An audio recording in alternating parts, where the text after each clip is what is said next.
To another courtroom now, on bail being set at 5,000 rand for 9 police officers who handed themselves over at the Pinetown police station in KwaZulu-Natal today. The matter has been remanded to late in August. They're alleged to have been involved in the attempted murder of a businessman, Thabiso Ngcobo. Newzroom Afrika broke the story last month after Ngcobo's car was forced off the road and then sprayed with bullets. At the time, police claimed it was a case of mistaken identity. Nobuhle Modise joins us now with more on this. Nobuhle, good afternoon to you. This is an extraordinary story. What happened in court? Indeed, an extraordinary story indeed, Stephen.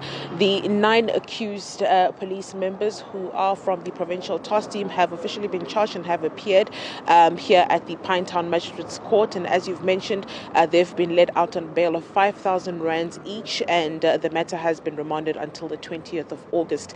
Now, you would remember when we did speak to Thabiso Ngcobo in early June when the incident occurred, he relayed the story as to how he was leaving home on the way to work, and there was a car that was following him, an unmarked car, and he was instructed to stop on the side of the road. In fact, he was at some point veered off and he had to stop, and when he had stopped, that's when the altercation ensued and he was shot at. But we know that his vehicle is an armored vehicle, so he wasn't hurt in the incident, and he has since opened a criminal case with the police, and this is why we see this happening. These 9 members of the provincial task team have handed themselves over. They did hand themselves over this morning, and it was quite a lengthy process, as it is 9 of them. And we heard the defense attorney reading out those 9 affidavits, and we understand that there's a 10th police officer that is missing, who is yet to be charged and appear here at the same court, and we know that that will happen in due course. And when we did speak to IPID earlier this morning, they were explaining to us the fact that at this point in time they only have the version of the complainant being Thabiso Ngcobo so far, the version that we've also relayed, and they don't have any version from the police officers who are charged with this attempted murder case, and therefore we will wait to hear those details come out as and when these court proceedings continue, Stephen. No, really, what the actual motive was, as you say, there's so much more that needs to come out here, so many questions still to answer.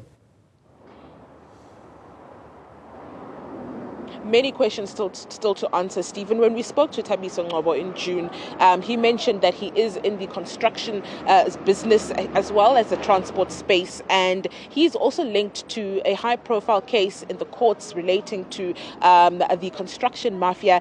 And he says he doesn't want to assume that this is linked to that, but that could be the reason. He is a businessman, he is in construction, and he's also in the transport sector. He is now fearing for his life, and he did start driving around that armored vehicle way before this incident took place. So he has been living in fear. He was explaining to us when we spoke to him how he's unable to even spend time with his family, and he cannot leave as and when he pleases, and he has to stay in unidentified places just so he feels safe. So that's the situation with him right now. And like you're saying, we cannot assume, but he has told us that he's linked to a high-profile case in the courts that is linked to the construction mafia in the province.